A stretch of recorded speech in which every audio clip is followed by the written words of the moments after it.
Рада приветствовать вас в лекционном зале Центра современной культуры «Гараж». Сначала немножко информации о наших лекционных событиях. Я вижу у многих голубенькие наши программки лекционные. Хочу рассказать, что в апрельской программе уже есть несколько изменений. Следите за сайтом. Например, 21 апреля у нас целый день будут идти мастер-классы и семинары в рамках Московского фестиваля интерактивного кино. В лекционных лагерях этого нету, например. И также хотела бы сказать, что скоро у нас открывается новая выставка, называется она «Нью-Йорк Минут». В пятницу она открывается. И в субботу и воскресенье, 23 и 24 апреля, у нас будут тоже в рамках открытия этой выставки интересные встречи с куратором, с художниками. 23 числа, 2 часа дня вы можете прийти, тоже вход будет свободный. Встречи с художниками, с кураторами, обсуждение самой выставки, про культуру Нью-Йорка современную поговорим, очень интересно будет. И 24 числа в 3 часа дня в формате наших таких интересных мини-экскурсий, двое художников проведут мини-экскурсии по своим работам, представленным на выставке. Если заинтересуетесь, приходите, будет очень интересно. А сейчас, собственно говоря, хочу передать слово кураторам Татьяне Родич и Оксане Куприяновой, без чего участие, приезд нашего сегодняшнего спикера, героя Дэвида Тремлета, был просто невозможен. Передаю слово.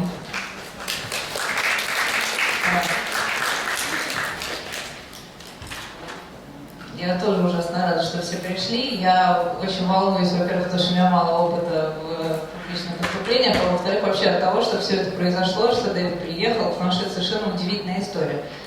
И если позволите, я просто в двух словах расскажу, как это случилось.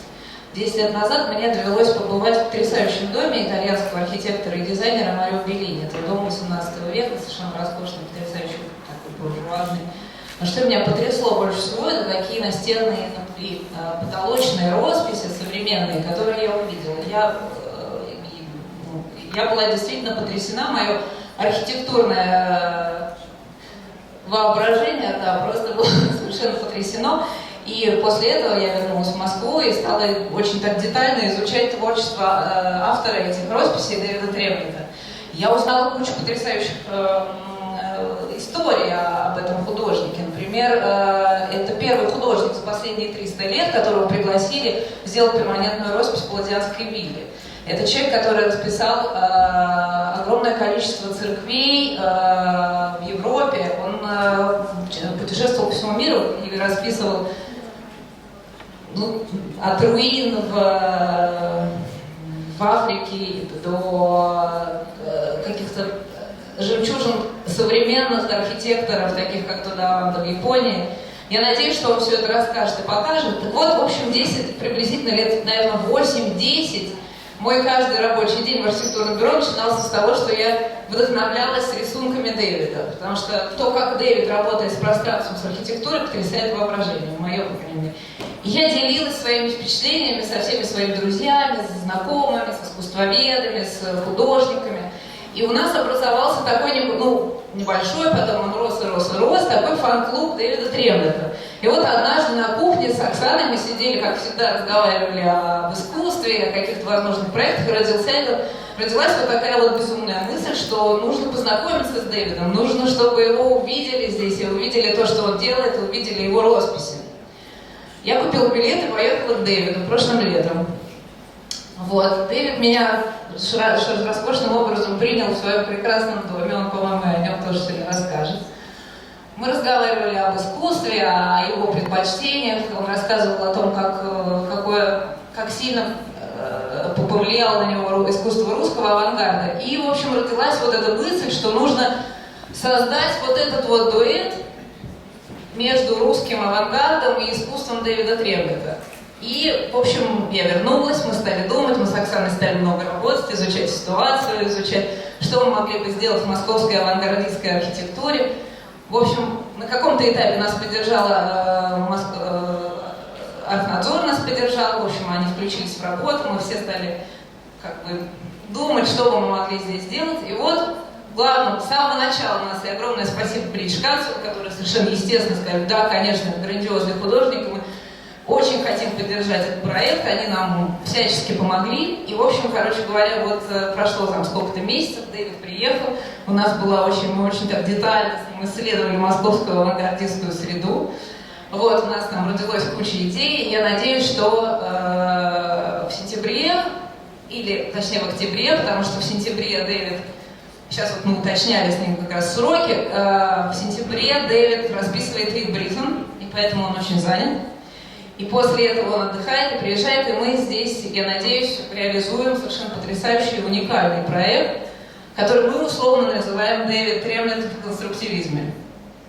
И я еще хочу подчеркнуть, что Дэвид уникальный совершенно современный художник, у него практически нету, как сказать, соседей в современном искусстве.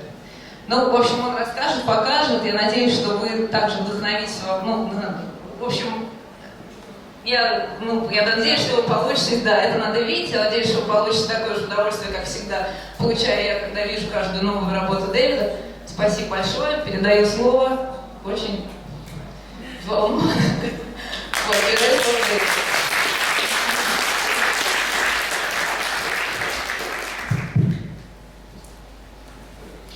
Good evening, everybody. Firstly, let me apologize for not speaking Russian. I think if I tried to learn, it would be another 10 years before I ever got here. I thought maybe just to give you a bit of my background would not be a bad idea. Before I show you a series of slides, which is a fairly random selection of work over the last few years. I come from the south of England, from Cornwall. My parents were farmers, not peasants, but not rich. They had no ambitions for me really, except for maybe one day to have a job or a form of work which I enjoyed and produced sufficient funds to live for the rest of my life. They had no ambitions in terms of university training or anything to do with further education, although I have to say my father was a fairly literary character. I went to a normal school, was an average student, nothing special, but came from a background which was in some ways rather boring. The farming life didn't suit me. It was sort of village life, and I clearly had a need to get out at some point. Then by luck I fell in with a group of people, to my parents' disapproval, who were what you would call early day hippies, bohemian, who introduced me to a few things which I'd never heard of before. Existentialism, Dostoevsky, literature which I'd never seen. So at the age of around 15 or 16, I managed to read Crime and Punishment and Brothers Karamazov. And for the first time maybe in my life, I saw there was a sort of gloom and a sadness and a philosophy inside somewhere far away from where I was living. That made me think that somehow I, living in this very insular little village, had to experience something different one day. This group of people who I had got vaguely in touch with, I didn't live with them, but I would go and visit them, were a group of artists, writers, people who had dreams which were way beyond my aspirations.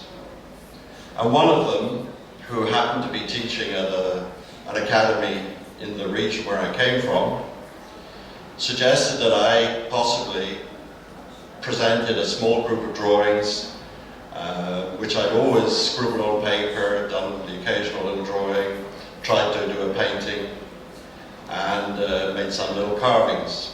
Present them to the academy and see what happened. I went with my drawings to this academy, and they said, if you like, join the school. So So for me it was a sort of new, probably the first time in my life, something I'd been accepted in some way completely through my own endeavour and nothing to do with what my father maybe would have preferred me to do, which would be, I don't know, something to do with geology, as he was a part geologist. And so I accepted to go to the academy. Fortunately for me, the government paid for my education, as my parents didn't really have sufficient funds to pay for me. After a year in this academy, I had to move, and I went to the north, to Birmingham. And I found myself studying sculpture. And from then on, I only made what I would consider is sculpture. I never painted, I never picked up a canvas from the age of about 16. Halfway through my education at Birmingham, which was the age of around 18 and a half, my parents decided to emigrate. They'd seen their son go into further education, and they assumed that I was now on the right track to something for my future.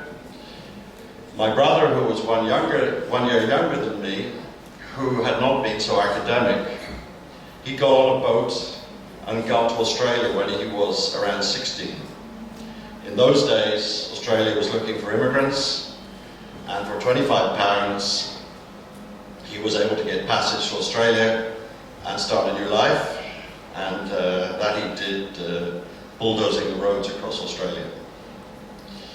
So, at the age of 18 and a half, my parents decided to pack up and join my brother, and they took off to Australia. At this point, I was firmly involved in my course in sculpture. I never was a great student, but for some reason or somehow I ended up going to the Royal College of Art in London to do a master's degree in sculpture.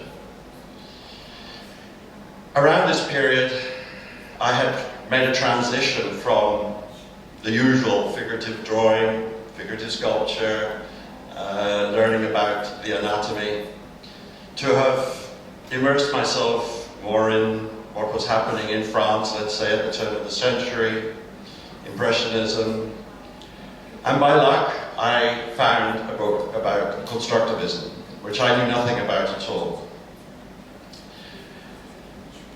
And it was so obscure to me, constructivism, and having read Dostoevsky and having found myself a little bit touching on Russian history, having had a small political influence in terms of joining the odd protest movement in England against nuclear weapons, etc., I started to learn about how your revolution here in Russia was something which meant so well and somehow turned out to be extraordinarily difficult for everybody. And how the artists of that period had a dream of maybe what they were doing being incorporated in a new society. And the art that they produced was so strange and so abstract and so far from my background. I saw it as a revolution to some degree in myself, not that I was out to repeat constructivism, just the way of thinking helped me immensely in determining my future. So I went through my college years, I came out, I was one of the unsuccessful group of students who didn't get any teaching work whatsoever, and I started to work as a car mechanic. And at this time, the only person in the country who was my relation, I had no uncles or aunts, was an old elderly grandfather. And he left me the equivalent of about £800. And this £800 allowed me to rent an old railway arch. In England, they built the railways over, this is in Victorian times, arches. And the arches became places where mechanics would work, small industries sometimes moved in. And in my case, someone who had created a sort of studio was leaving, and I was able to take over. Therefore, I had some work to help me through being a car mechanic, mending London taxis. At the same time, I was able to make some exhibitions. I'd already made one show in London, having left the Royal College of Art, of sculpture. Some of this work was also drawn on the floor. There would be some metal parts, and a certain amount was drawn with chalks. So there was a period when I had the studio. Money ran out at some point, and my decision was, at that point, which was something like 7 to 8 years, having not seen my parents, with very little communication, as emails, faxes, all these things didn't exist. Telephone calls were pretty expensive, so maybe one telephone call a year and the odd letter. I decided to hitchhike to Australia. So I set off on the road, and it took me 8 months to get to Fremantle in Western Australia. And it allowed me to pass through parts of the world which were completely foreign to me. Through Turkey, Afghanistan, Iran, Afghanistan, and through India. There were parts where I had to take boats, which were Indonesia mainly. I worked on a boat between Timor and Darwin. And crossing from India to Thailand was difficult because I planned to go through Burma, up through Bhutan and through Burma, but I couldn't get through, so I had to return. And with the help of some crazy American hippies who could get you cheap flights, I managed to fly to Bangkok. So this was a major journey which had a profound influence in the sense that the time spent, your eyes are open, there are things entering into your thoughts which are utterly different to anything you find in mainland Europe or probably even here. Cultures which were complex, languages I didn't understand, and colours I'd never seen, and just a whole range of visual titillation that I'd never come across. This was the first of many, many journeys I then made. Over the years, I've spent a lot of time mainly in East Africa, from Ethiopia and Eritrea, right through Mozambique to Angola. Always traveling by public transport and looking to find the simplest and the slowest way of traveling. I don't go for long periods, I admit. These days, it's only been 2 or 3 journeys, but for many years, it was a 2, 3, 4 week period where I would draw, write, have time to think. And on reflection, I realized I don't read so much as I used to in the old days. I don't have time to read almost. I use my eyes, my ears, my smell, my whatever, but reading second-hand knowledge became more complex to absorb, only when maybe I'm stuck on some airport somewhere.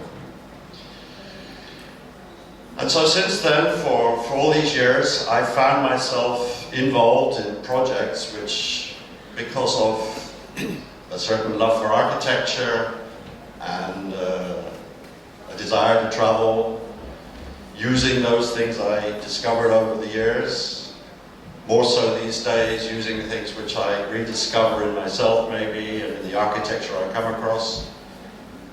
And I would say over the last 20 years, the predominance of architecture became a theme to what I aim to do.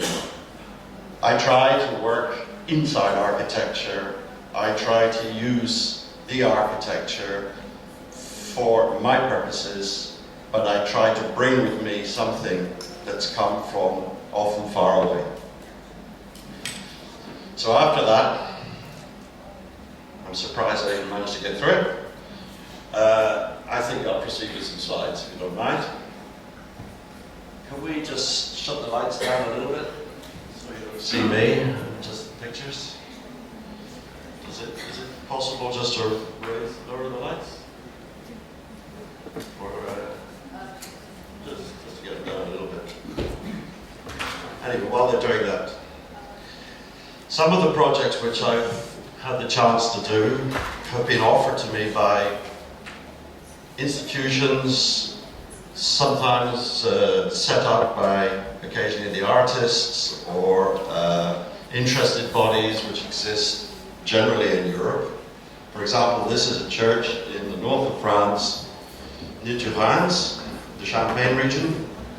It's deconsecrated, and therefore what I was allowed to do in it was more or less what I wanted to do in it. And for this project, I decided to exaggerate something under each window, a support structure for the window. The archway was changed, and then inside there is other small drawings which were done. And also on the floor of the main altar area, I created a sculpture in glass.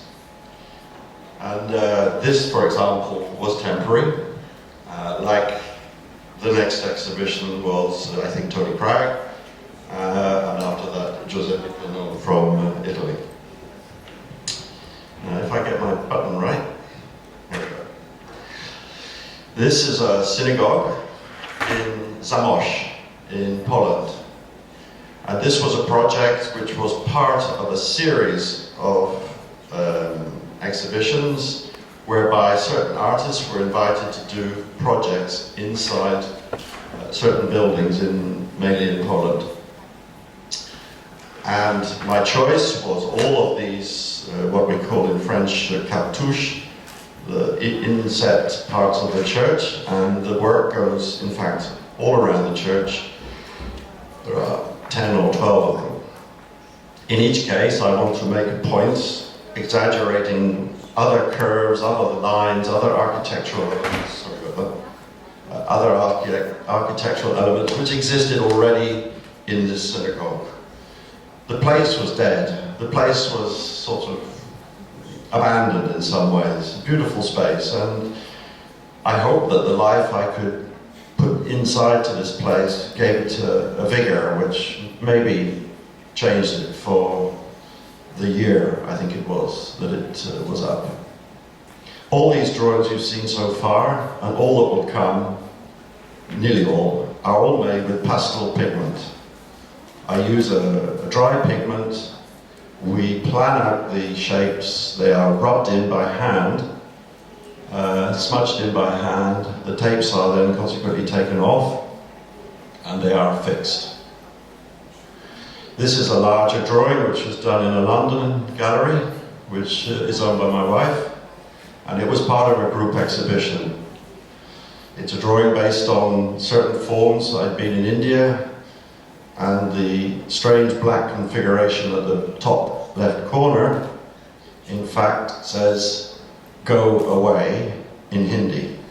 And "go away" in English has two renderings. One is "piss off," or whatever you would like to say in Russian, and the other is, as I often do, "go away." And this is a drawing which was based on the idea of travel.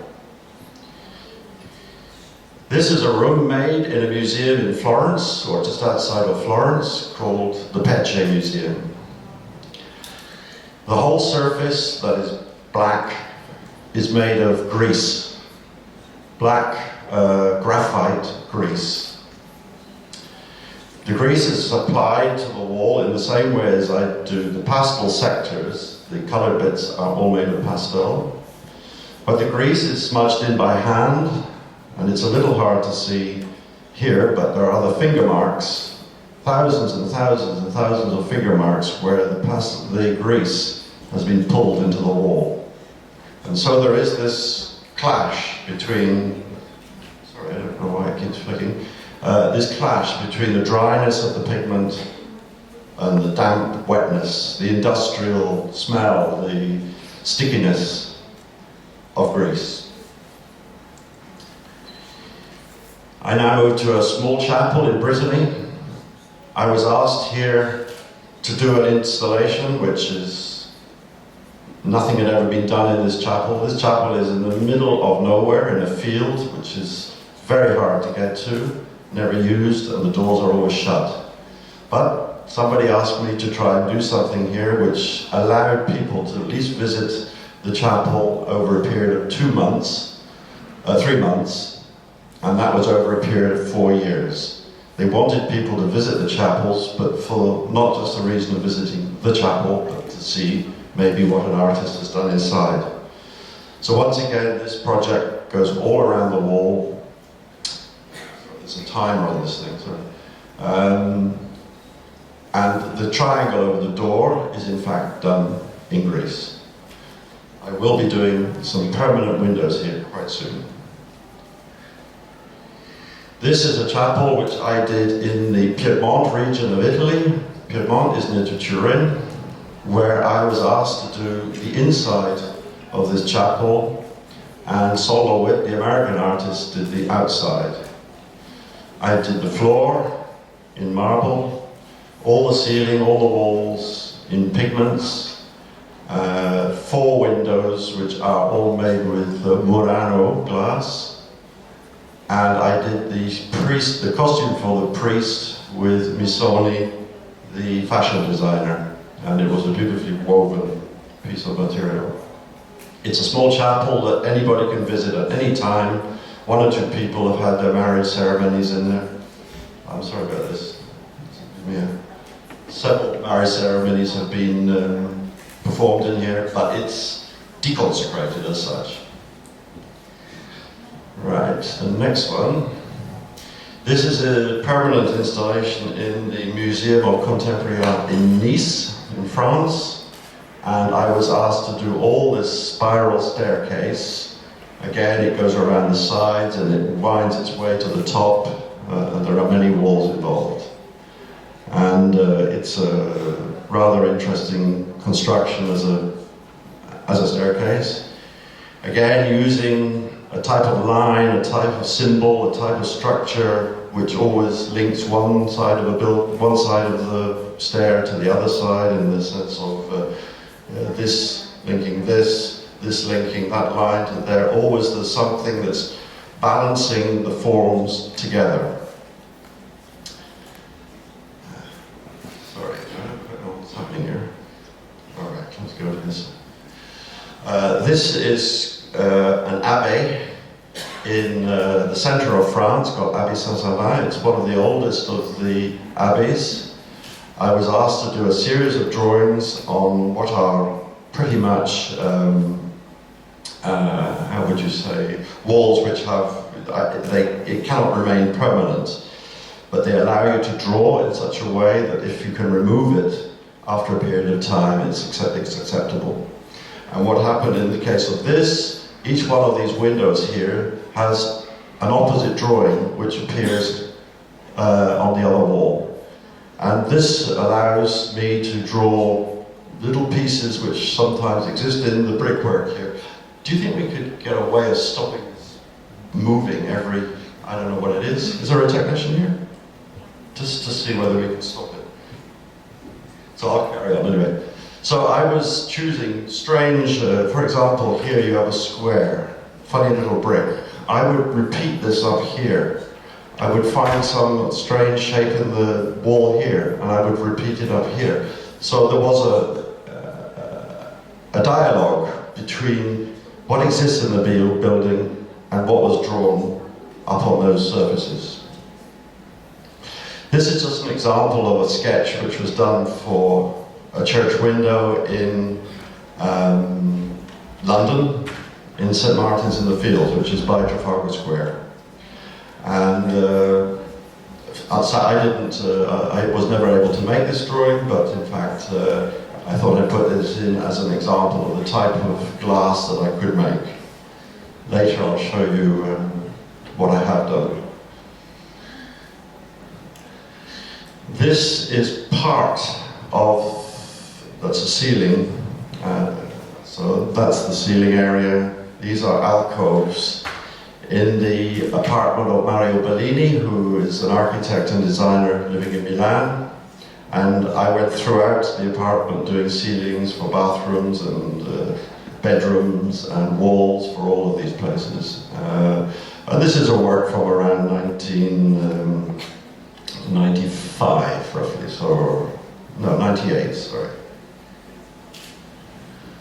So when I was always traveling in some form, one of my great pleasures was finding the odd ruin that I could work in, because the pleasure of the ruin, and there was one thing I did my best every time, was to find out the ownership of the building, because to just do graffiti in a building to me is like a form of theft.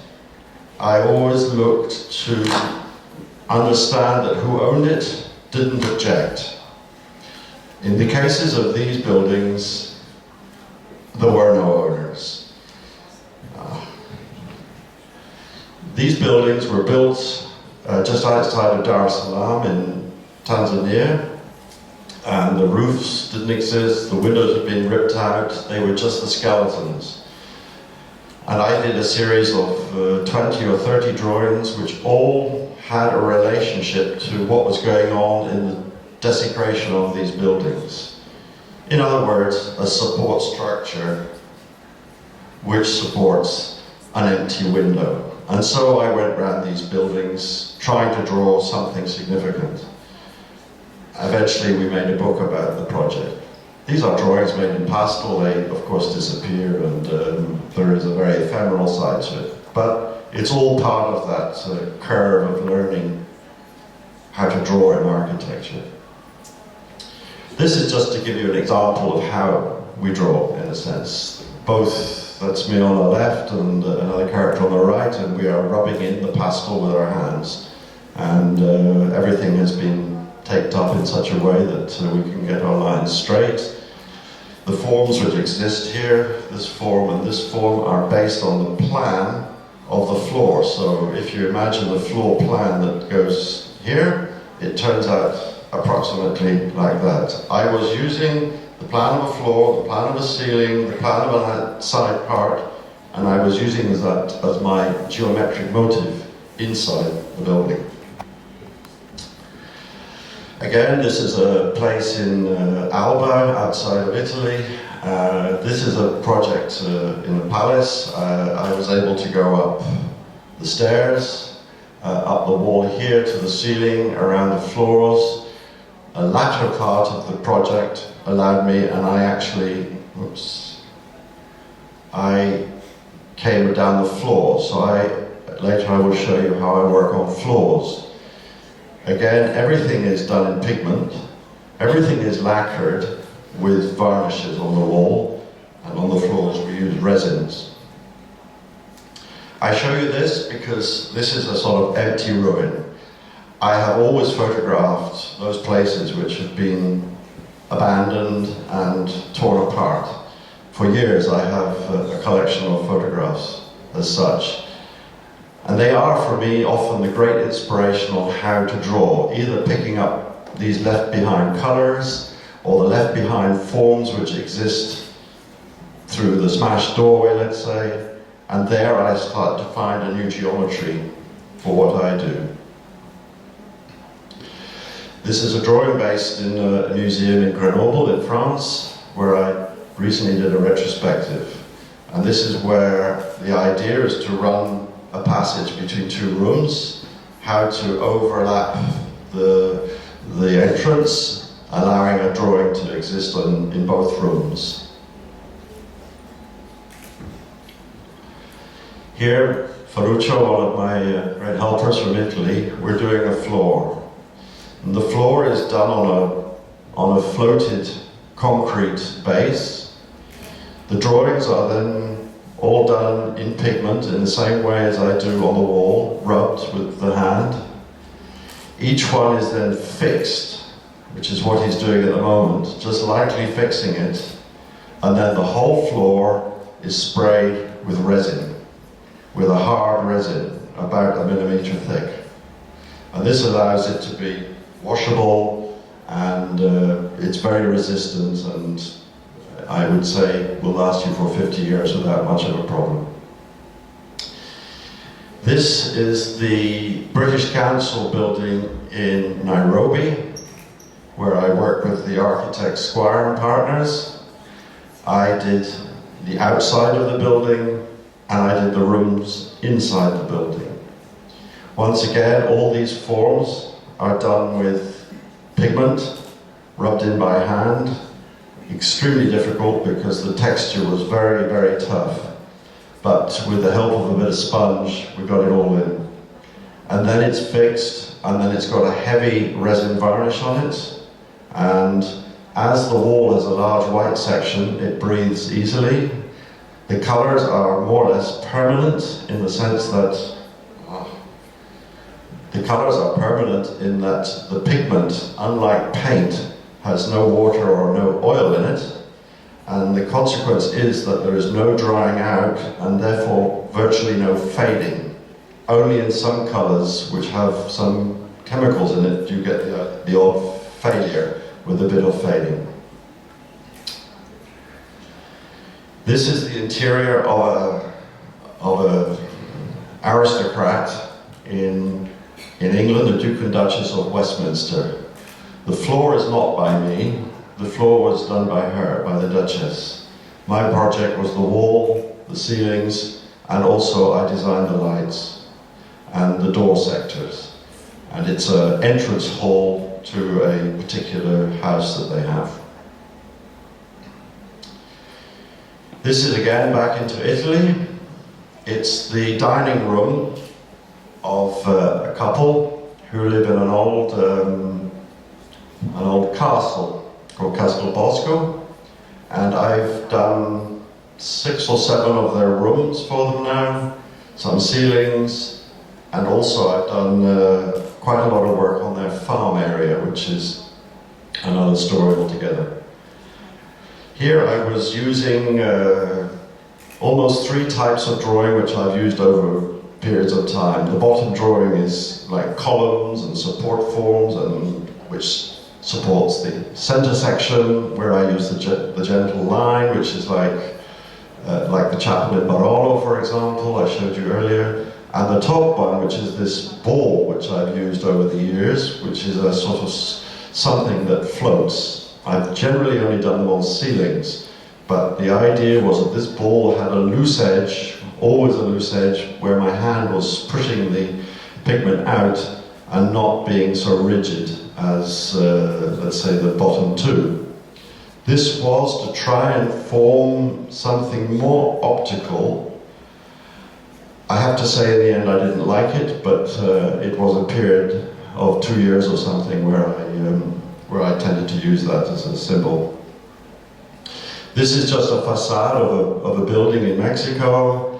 The type of photograph I took, that it's not a ruin, but it's a building. These sorts of structures always interested me. The way people put up the doors, the window ledges, the colors, everything.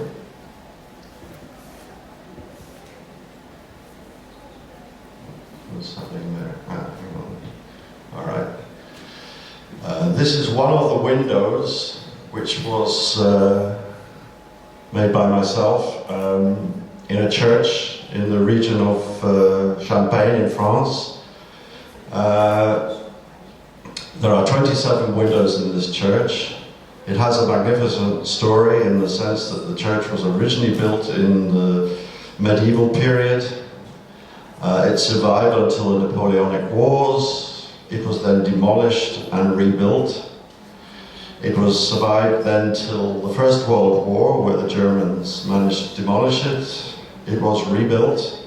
It was then demolished again in the Second World War, every time being remade by the local people. And at the end of the Second World War, at the end of the First World War, they put in 2 stained glass windows.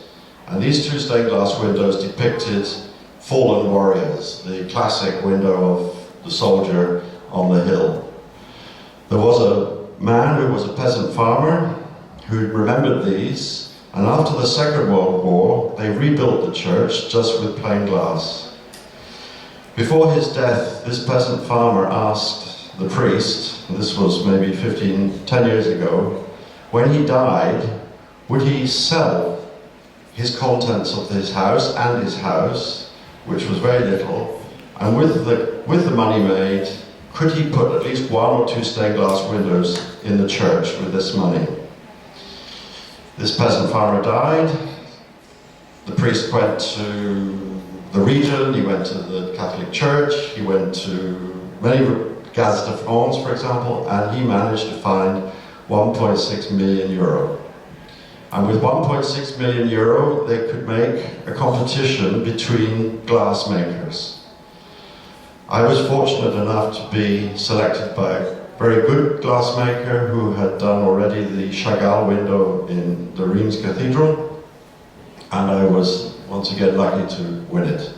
And so we in the end did 27 windows of the most exceptional glass, I must say. It's amazingly beautifully made. This is just an example of an installation in the Sandra Gehring Gallery in New York, where I did my last show in New York. La Mora is this place where the little chapel which Sol LeWitt and I did. This was after Sol died, so it was a little bit of a homage to Sol to say thanks a lot for being around. And this is something earlier, this is around 1989. It's in Germany, it's in the local taxation office where everybody has to go and pay their, not taxes, but I think housing, what you pay for having a house. I chose 6 different places that I've traveled in, a great deal: Italy, Ireland, Mexico, India, Iceland, and Morocco.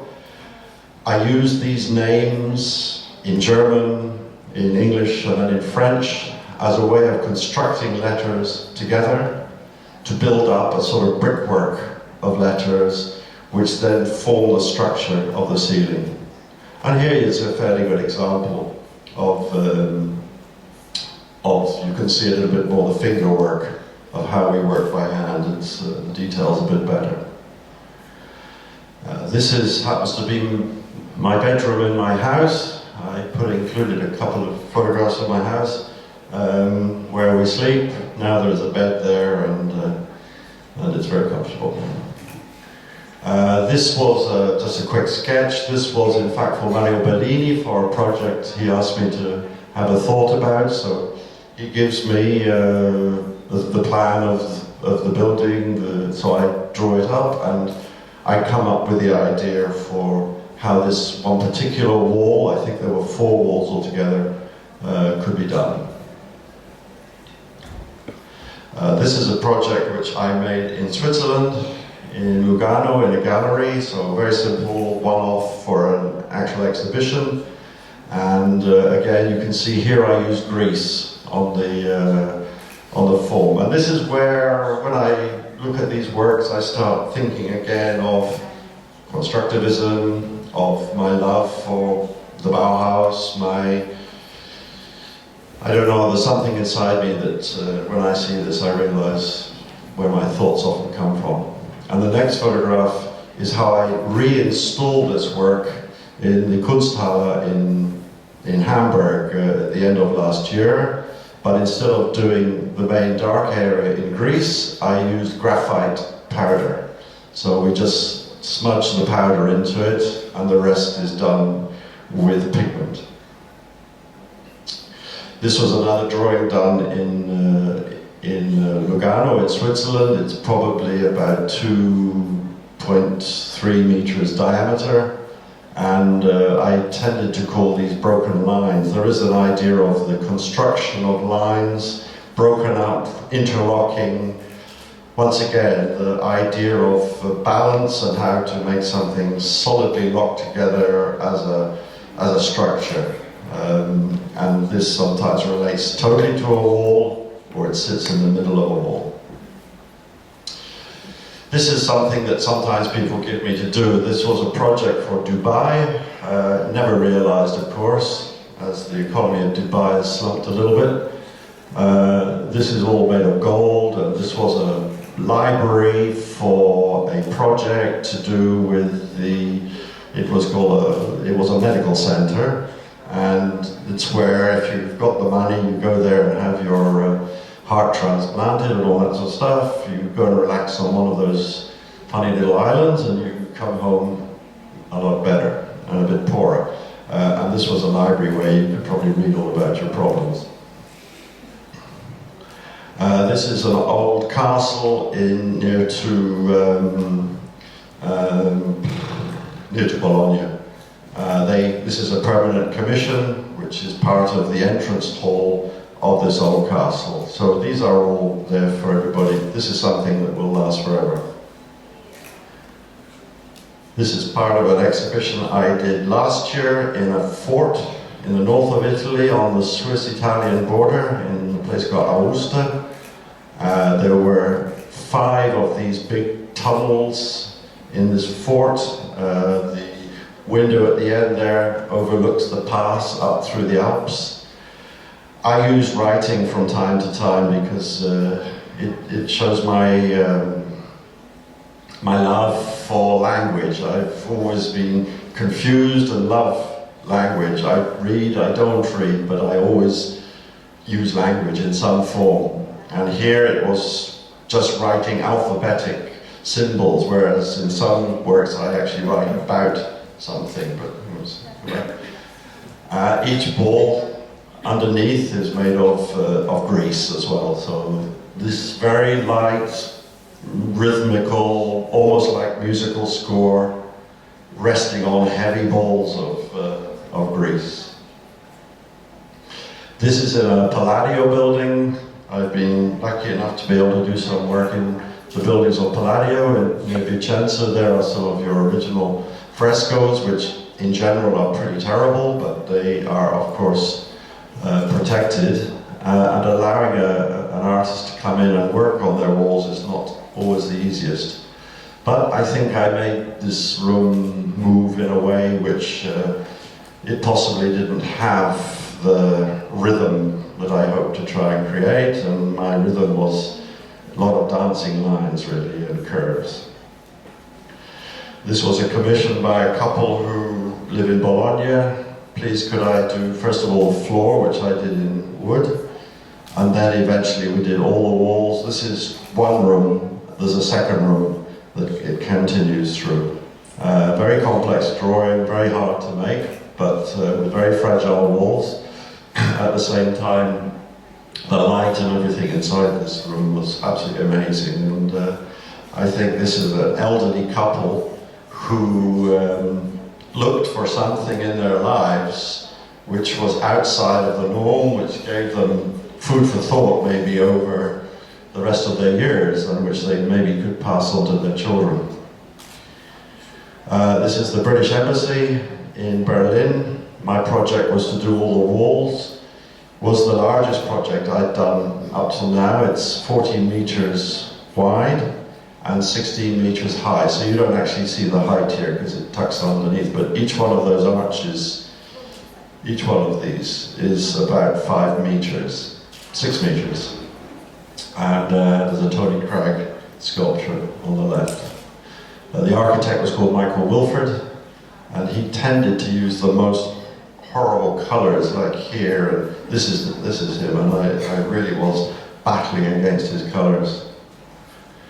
This is a classic room from Naples.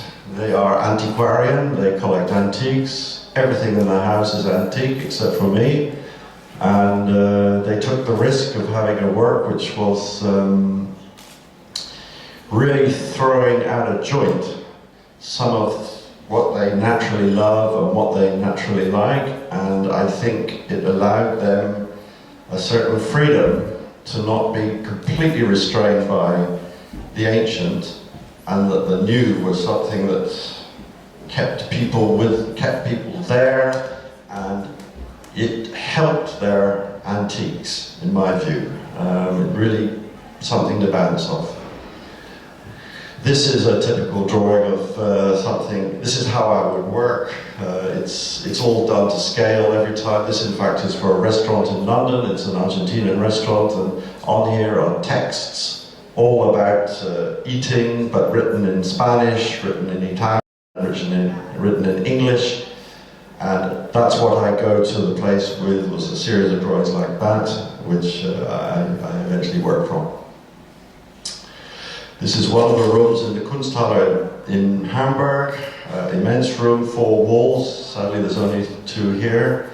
Roughly 4 meters high, 16, 17 meters long, and similar to the circle that I showed you earlier, which is this broken line interlocking and forming a complete sort of solid unit that passes around the wall. The second room, which is here, is one that you can just see a little bit of the other room there. They join into each other, and this was more like the idea of stacking something or putting form up and down to balance it, to allow it to float, but in some ways always being rigidly attached to the floor, to the ceiling. The geometry, there's a balance, and then there's the difficulty of, let's say, doing a red outline, rather like a window with an aperture at the back, where you should see the back color, but it doesn't work here, for example. This should be something that you look through. This is your back wall. So I try and play with those different elements, sometimes of what is real and what is not. This is, in fact, the 5 floors of an atrium in London, in a typically sort of modern building. I think there's a big architectural practice there. So, and the idea is that the curve, it flows up, the curves go up, and it's just that the photograph doesn't do it very good justice. And this is people working on it. And in true English style, you've got to wear helmets and life jackets and safety jackets and all this sort of stuff just to do a drawing. Doesn't make sense. This is a prison, the entrance of a prison in north of Holland. They asked me to do something for the area where it's a male prison, the girlfriends and the husbands came to visit their poor prisoner partners, and they would enter this, and I did a second room and a third room, and to try and make the place different to the dullness that it contained. So my idea was to sort of deconstruct it a little bit, try and break it up with lines, move one room into another, and sadly the colours don't come out so well here, but was of course an interesting project to work in a prison for 2 or 3 weeks. This is a room for an Italian journalist who sadly died. He asked me to come and he loved this particular drawing, which I've done previously in a museum. It's grease in the middle and pigments on the top and bottom. You've got the yellow grey daybed in the foreground. This man had a son of 3 or 4 years old, so he was passing around, and it was the very first time I had actually sold a work made of grease.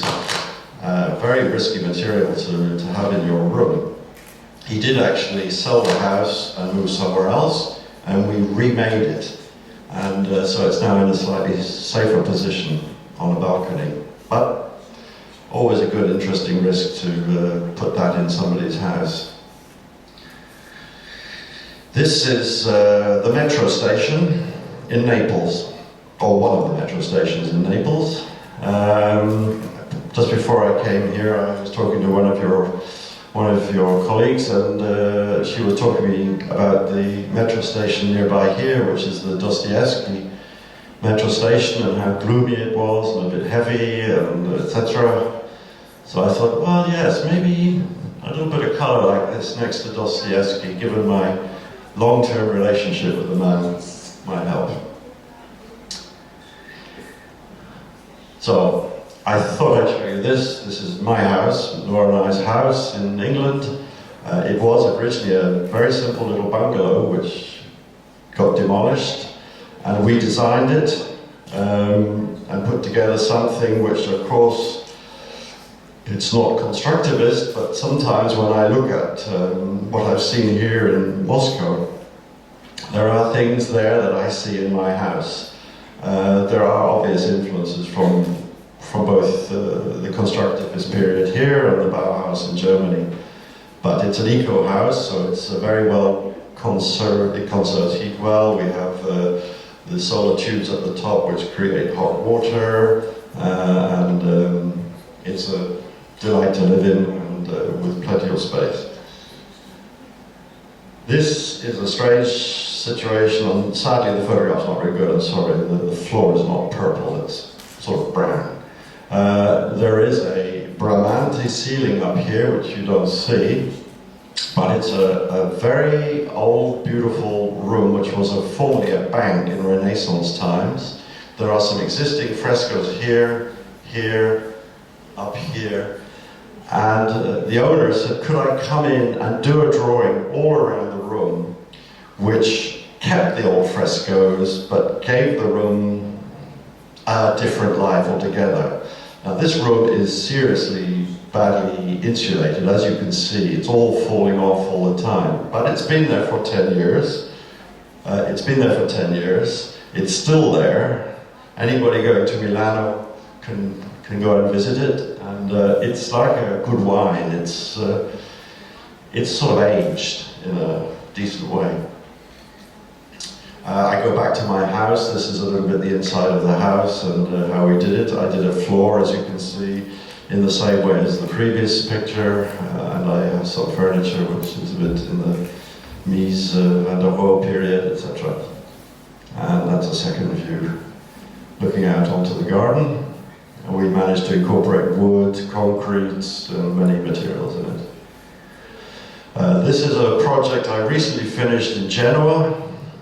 It's a loft space, or an attic space, in a very old palace, one of the oldest palaces, and it was bought by a couple in their late 60s, and they came to me and said, we are now getting very old, but there is one thing we'd love to do, is to live in a room where there is a sort of sense of joy and experiment, where there is something we don't really understand, or where every night we can wonder what's going on, and as opposed to having just memorabilia on your walls. And so asked me to please come in and try and do something. And I came up with this as a project. It goes all the way around the room, and we incorporated an area for them to cook in as well. And he had one painting which he really loved and said, could we use it?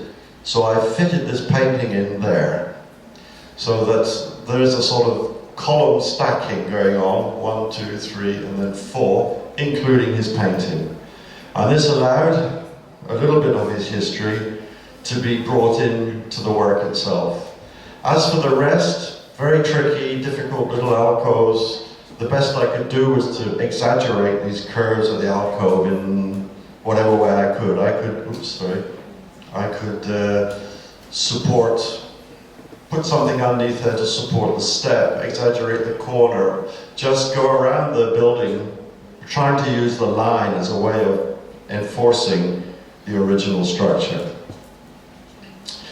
Back to the church, which I explained before, there are 3 of the windows in the entrance hall, and as you can see, it's a very old and not beautifully kept church, but it has a sense of colour, that whether it's raining outside or whether it's, you know, a beautiful sunshine day, there is always a sense of joy inside the church.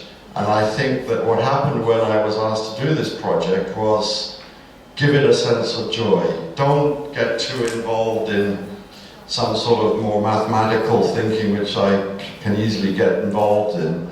But there you have a town which is sad in some ways, very high unemployment, a little bit of money made by making champagne and a bit of ceramics, but generally not a rich community whatsoever. And of course, everybody goes to church.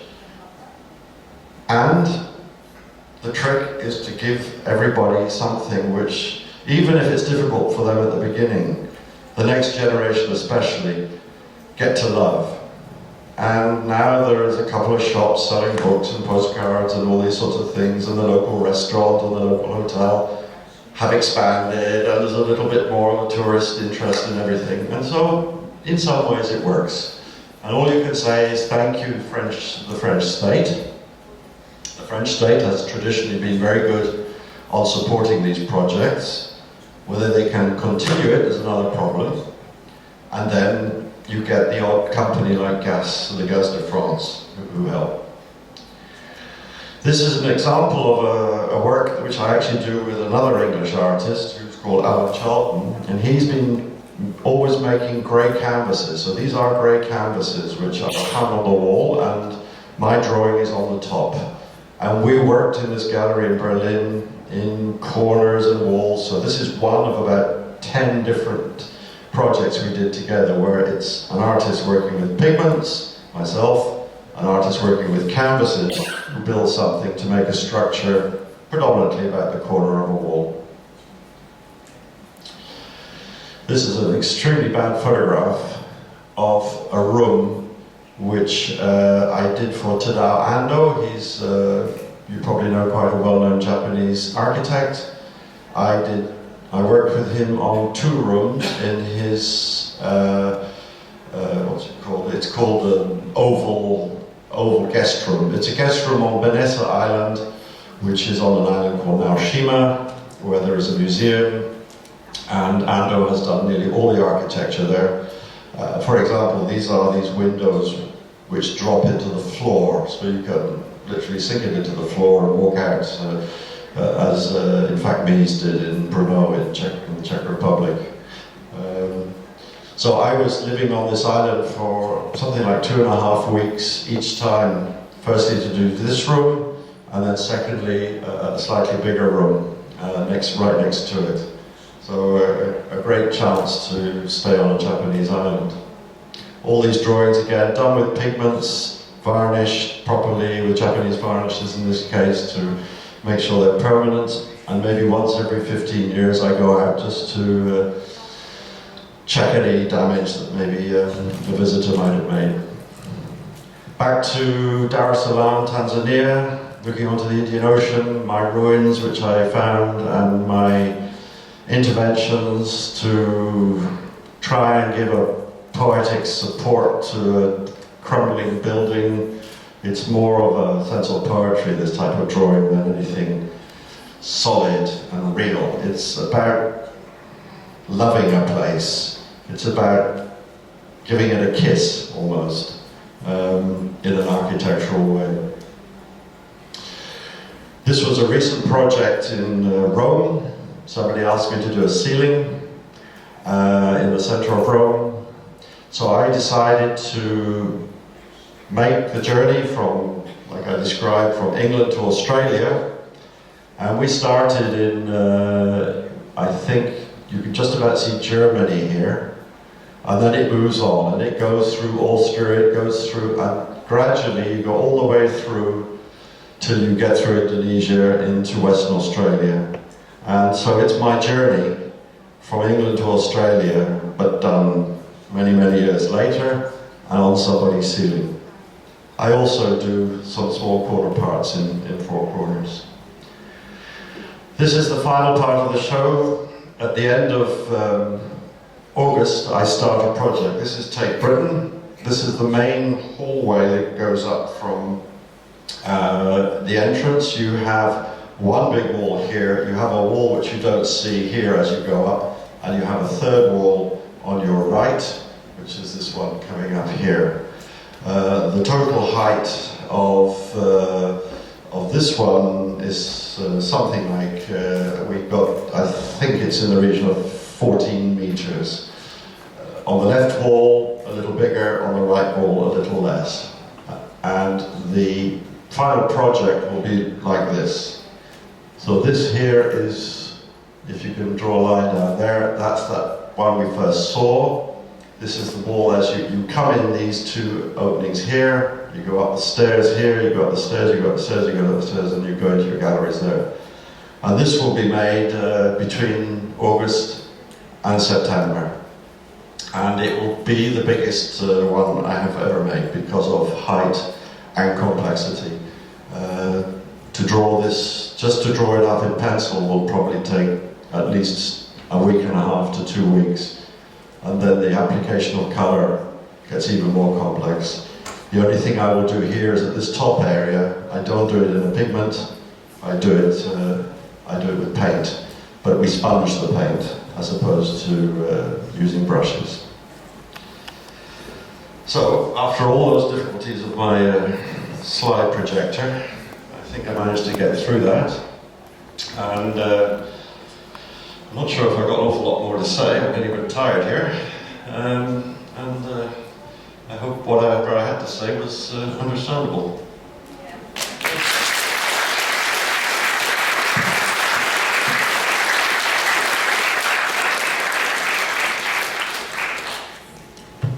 Если у вас есть вопросы, вы можете поднять руку, и я с удовольствием передам микрофон.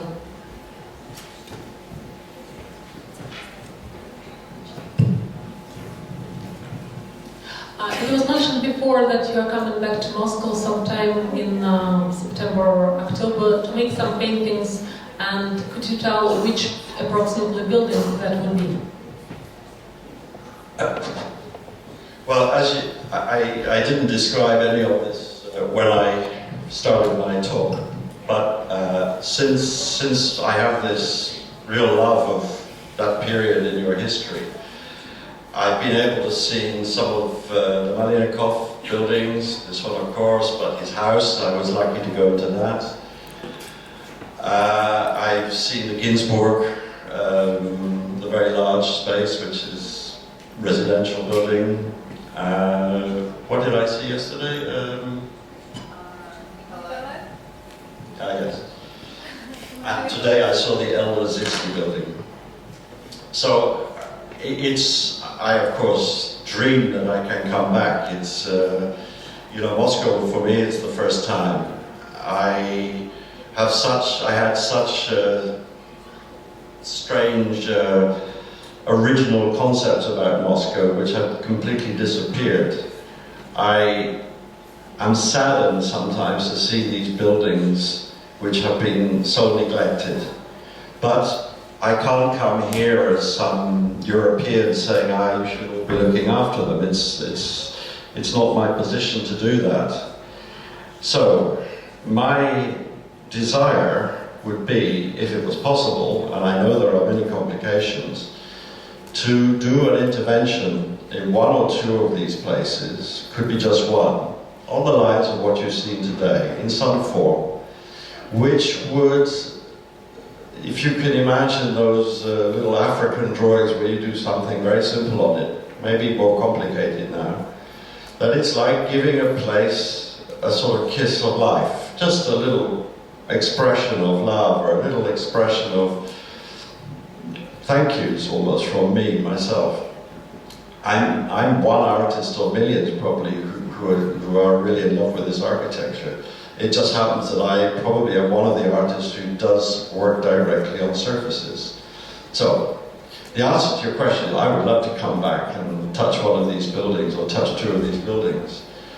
And whatever else happens is by the wayside. But there is something deep down, personally, I feel about these places, and before they disappear, because there is clearly a great chance that someday they will disappear, that maybe I had the chance just to touch it once or twice, put it onto some book form, and at least keep that little bit of history that someone in the 20th century somehow used it. So that's the answer. I hope I can do it.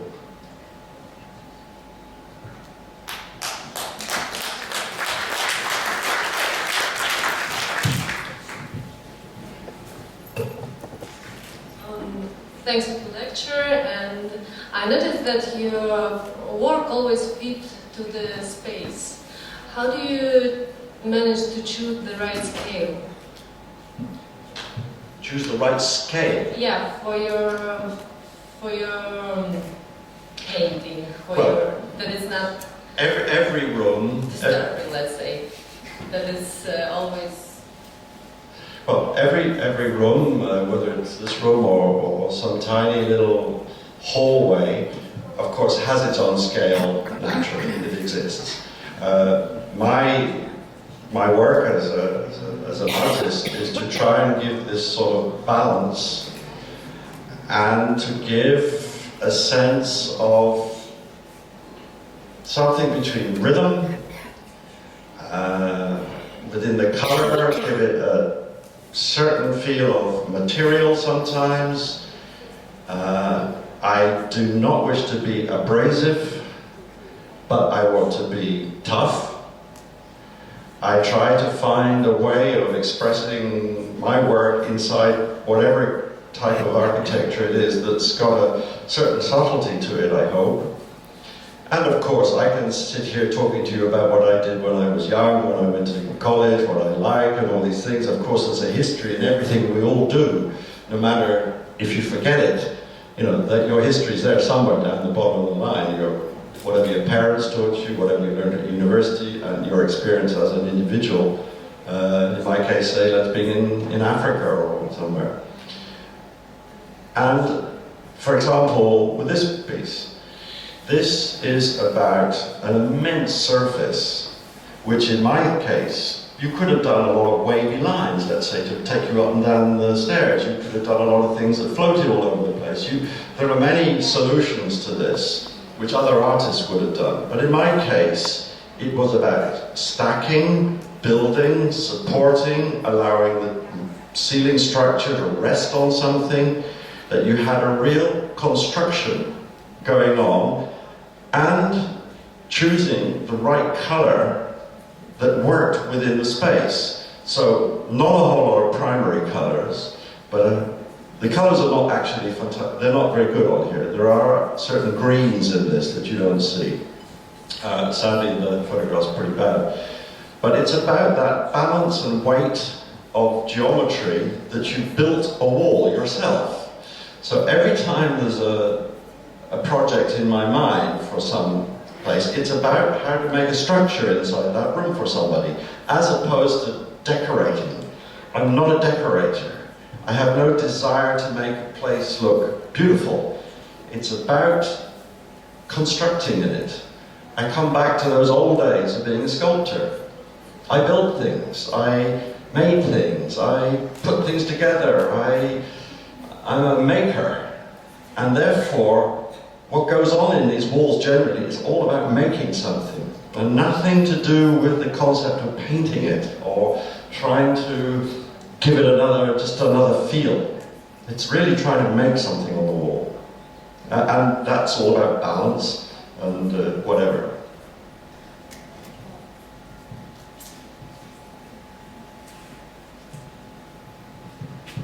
Ну что ж, если у вас больше нет вопросов, нам остается только поблагодарить Дэвида. Спасибо вам большое. Thank you very much. Следите за нашими анонсами и приходите к нам снова. Спасибо. Не забывайте сдавать оборудование сразу же после лекции.